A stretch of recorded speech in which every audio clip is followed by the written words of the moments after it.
Hi everyone. On October 27th, the Holy Orthodox Church celebrates the memory of a really remarkable saint. And I know I probably say that all the time in this series, but all of the saints are remarkable in one way or the other. In this case, it's a Romanian saint, and his name is Demetrius the New. Now, Demetrius lived between the 12th and 13th centuries, and he was from the area of Wallachia and the village of Basarabov.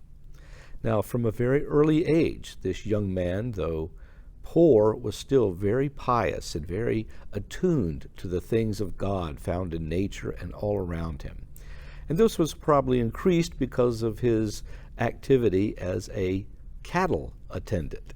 In other words, he would tend cattle out in the fields and watch them, and during this time had lots of time for reflection and just marveling at all the mysteries of God that he saw all about him. Well, in fact, on one day while he was at these activities, he accidentally stepped on a bird's nest, and the nestlings underneath his feet were all crushed and killed. Demetrius was just mortified at this, completely conscience-stricken, didn't know what to do or how to react. And so what he did is he took his shoes off, and despite the cold weather, the harsh terrain, and the inevitable injuries that he would receive from all the rocks in that area, he went without shoes for the next 3 years in order to atone for this. Now, his love of God knew no bounds, and so he finally entered into a monastery in the Lom Valley and was someone who was absolutely the best monk you could possibly be. He was extremely humble. He was extremely ascetic. He would eat probably every 3 days or so. He had absolutely no possessions except his own body, a couple of cassocks, and a psalter. And he would pray incessantly, day and night, so that all of the brothers in the monastery were astounded by this, and all admired him greatly for the example, even at a young age, that he was showing everyone. Well, Demetrius, because he was so humble, was fearful that he might succumb to the passion of vainglory because of the things that the brothers were saying about him. And so he went to the abbot and received his blessing, which is important because you'd never leave your monastery without a blessing. And he left in the middle of the night and went not far away from the monastery, but far enough so that the brotherhood there would not remember him after a few years. And he did his ascetical exercises in a cave between two large rocks near the Lom River.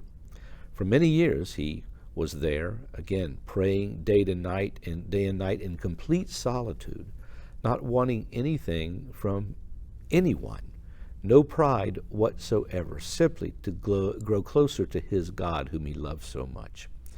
And eventually, after understanding that he was going to repose soon, he did indeed lie down between those two rocks out in the open ground and gave his blessed soul back to God.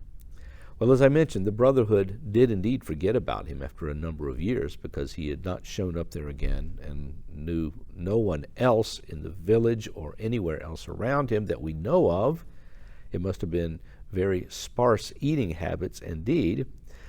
But after a while, the Lom River flooded, as it was wont to do at different times in history, and his body, which was laying down in rock and gravel and dirt, was washed away by the river, so his relics disappeared. Well, after a while, there was a girl in that area who was possessed by a spirit. She had been very troubled for many, many years, didn't know what to do about it. But lo and behold, Demetrius appeared to her in a dream one night when she was sleeping and said, "Child, ask your parents to pull me out of the water, and if you do, you will be cured."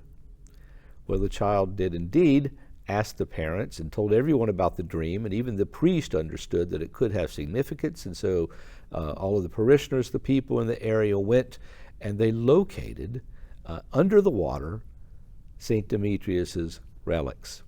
and they put them and took them back into the village. And that very day, the young girl was cured of demonic possession. But Demetrius never wanted to leave his native land. And in fact, at one time, there were some princes from Russia that were trying to take his body away, and they didn't know what to do. The people didn't want him to leave, so they loaded up a cart with 2 untrained oxen and set them loose to see which way they would go. And the oxen came back to the area where Demetrius was born. And so there he stayed for many, many years.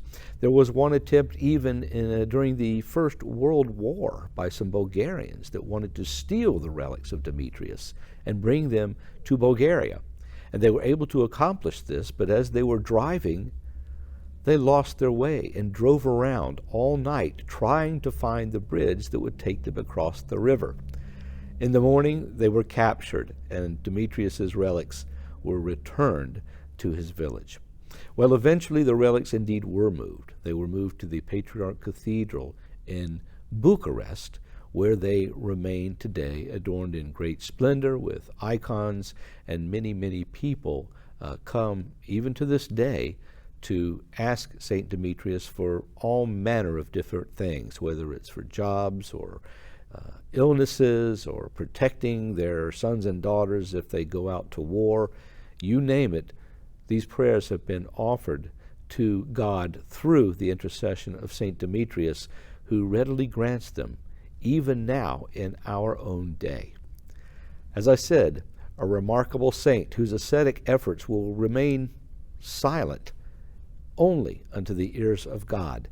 But it does show us that if we can partake even a little bit of some of the efforts that St. Demetrius engaged in, that our reward too will be great in the kingdom of heaven as we unite ourselves with our Lord Jesus Christ. Bye-bye.